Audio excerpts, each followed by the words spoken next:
You motherfucker.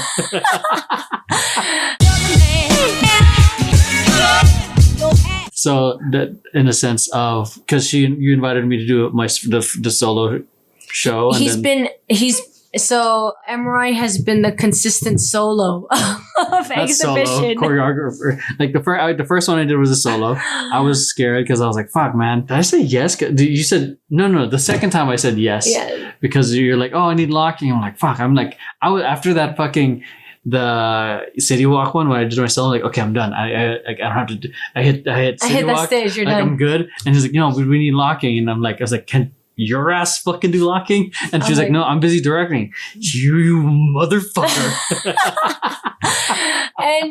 But you gotta admit that stage of City Walk is not like any other stage. Yeah, it's small.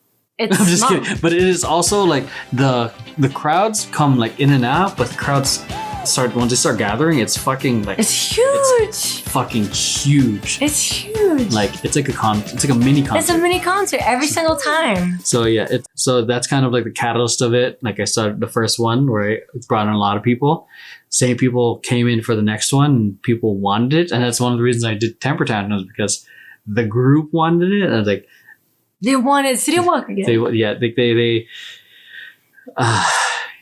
Because I didn't want any, and those of you who listen to the podcast plenty of times, you guys know that I didn't want any form of responsibility leading a dance company because it's just a lot of responsibility, and running a business and trying to be a dad. And the only way I was gonna continue Temper Tantrums was if we found a way to make it profitable. Mm-hmm.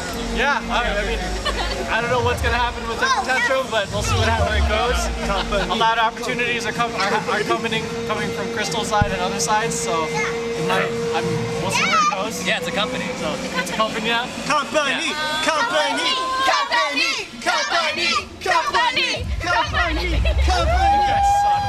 alright, I'll see you. Jordan, tell your dad company. Say company to your dad. Company! I love you guys. I'll see you guys over there and on Friday. All right, let's go freestyle. Because, the whole business side, like time, and I didn't want to just go make a glorified hobby that took a million hours. Because of those of you who have experience with running a team or choreographing, it takes time, and it sucks to not get paid for that. So that became like the objective. One of the objectives for Temper Tantrum is to make it a profitable dance company and somehow make it.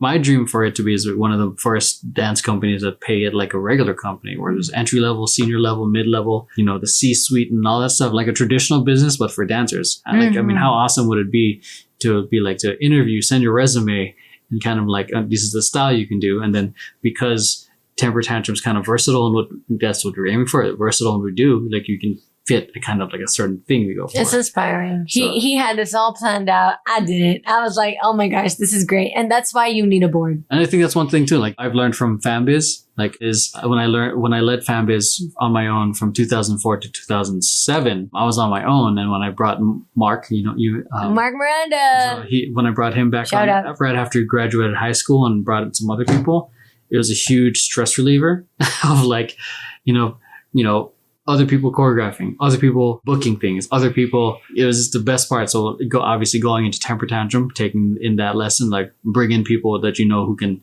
get the job done. So I know choreography and all that stuff. I did, as much as I enjoyed it with my part, I'm like, I'd like to keep it minimal, and I gave it to you, whoever else in Temper Tantrum, and Brandon. And then I just want to focus on the business logistics, obviously, because that way, at the end of the day, I feel like my job is to build our brand, but make us profitable and somehow have us continue earning money. Because my dream is to make this to make, I guess, a living wage or living income from this. No, yeah, you're right. Because like when you guys are going to see the video soon, when I do the compilation of like the dancers receiving their checks and some of them like tearing up, I'm like, damn, like how and a lot of them saying like they earned like $100 out of it. Even she said that.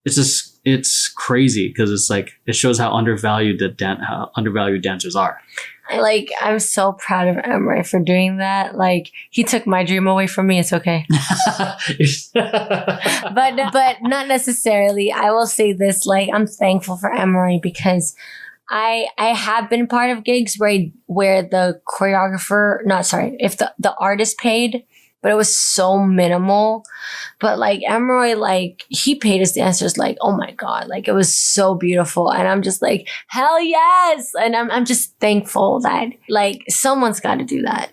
It may not be me, but it's definitely someone that I know that I hold dear to did that. And that's why like whoever's trying to like create a company like this where your goal is to pay your dancers for their services, like you can't just do it by yourself. You need the creatives.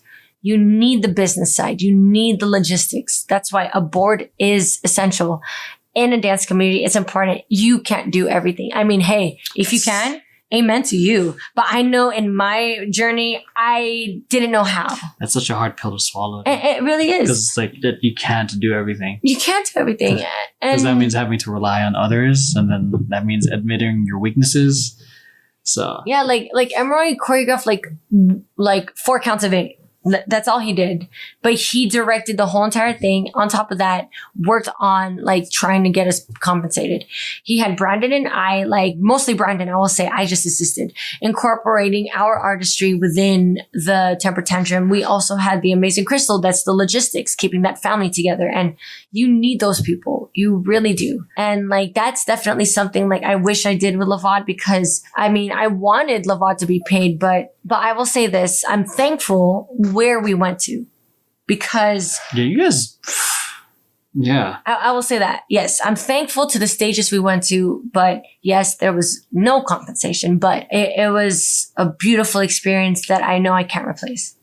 It was a really cool experience. Like no other company, or what have I ever performed on? The Clippers floor, the Lakers floor. Fuck, and the Nike 3-on-3. Shit, those are epic. So, and then perform on Carnival for multiple times. So that was a really great opportunity. Jeté. Yeah. So love you, Tiffany. Love you, Carrie. Love you, Paulette. But I'm like, yo, it's late. But yeah, so that's definitely one thing that we're talking